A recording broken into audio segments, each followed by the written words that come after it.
On September 6, 1862, the 6th Corps of the Army of the Potomac, under General William B. Franklin, marched from Alexandria, Virginia, to Tunnelytown, Maryland.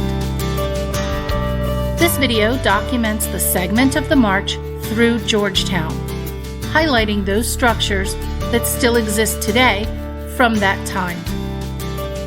Louis LeBrun and the rest of Battery B of the 1st Maryland Light Artillery, also known as Snow's Battery, were attached to the 6th Corps following the Peninsula Campaign. The march on September 6th marked the beginning of the Maryland Campaign. Louis and the 6th Corps approached Georgetown from Pennsylvania Avenue, crossed Rock Creek, and joined Bridge Street from the east. Bridge Street is the road we know today as M Street. Arriving here at the convergence of Bridge Street and Pennsylvania Avenue, the soldiers were met with carts and people carrying goods and materials to and from the factories, mills, warehouses, and trading houses stretching from the Potomac River, adjacent to the C&O Canal, and throughout Georgetown. They encountered their fellow Union soldiers, supplies, and artillery crowding the side streets. Looking left and south from this point, the structures lining the 2800 block of M Street Northwest were not present in 1862. Neither were the structures on the right, on the north side of the street. Continuing forward on M Street, the former site of the Alfred Lee Feed and Grain Store is striking. This structure, however, was completed in 1892. But the historic marker gives important detail about Alfred Lee, a prosperous, free African American doing business in the area from about 1830 to 1868. The rest of the structures on this block, the 2900 block of M Street Northwest, were not present in 1862. Across the street, on the north side, however, the building at 2917 M Street Northwest, the small beige on black building here, was present. The rest of the structures were not.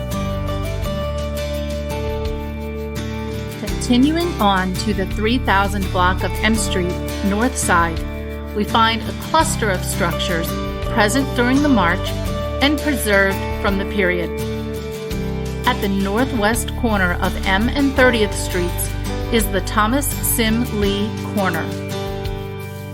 The structure, now spanning 3001 to 3003 M Street, was built in 1794 by Thomas Sim Lee, two-time governor of Maryland during the Revolution and post-revolutionary period.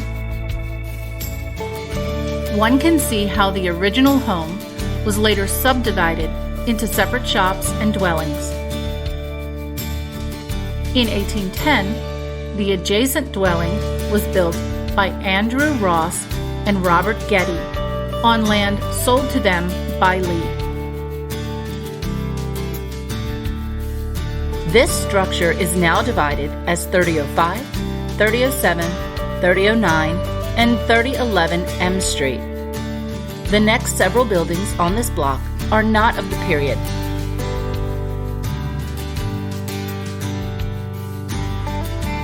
The Loughborough houses are built in 1801 and 1806 respectively by Nathan Loughborough.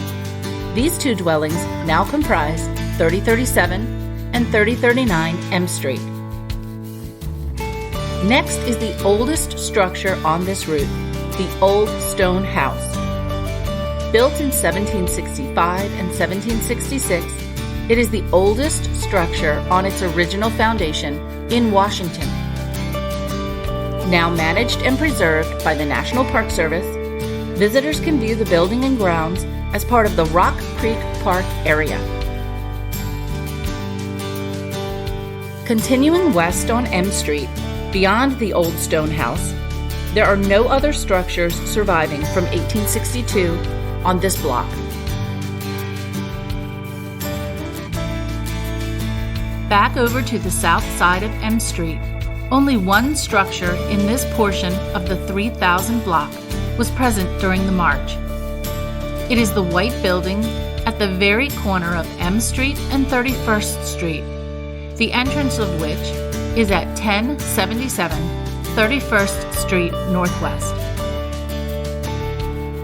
On to the 3200 block of M Street, there are no structures from 1862 on either the north side or the south side of the street. At this junction, the 6th Corps turned north onto the Georgetown High Street, today's Wisconsin Avenue. At the northwest corner, this building, 3201 M Street Northwest, was present during the march. The side facing Wisconsin Avenue is the 1200 block of Wisconsin Avenue Northwest. Marching north, the building later known as the Female Union Benevolent Society Building was visible on the right where the road begins to veer west or to the left. Today, this building, 1255 Wisconsin Avenue, is obscured by trees and not visible from the road. Across the street, on the west side, the large building at 1258 Wisconsin Avenue was present during the march,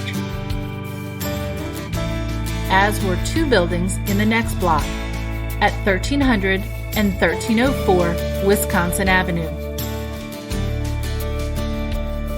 The march through Georgetown was not the end of the day's travels for the 6th Corps on September 6, 1862.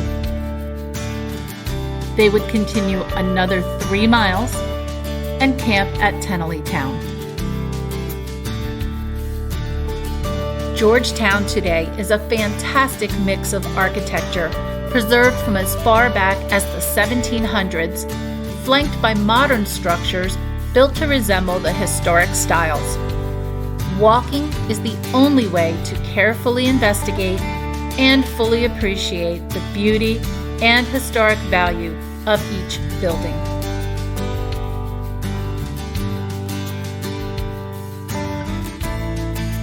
I hope you find these videos to be helpful to your research, and I encourage you to get out and retrace the travels of your ancestors.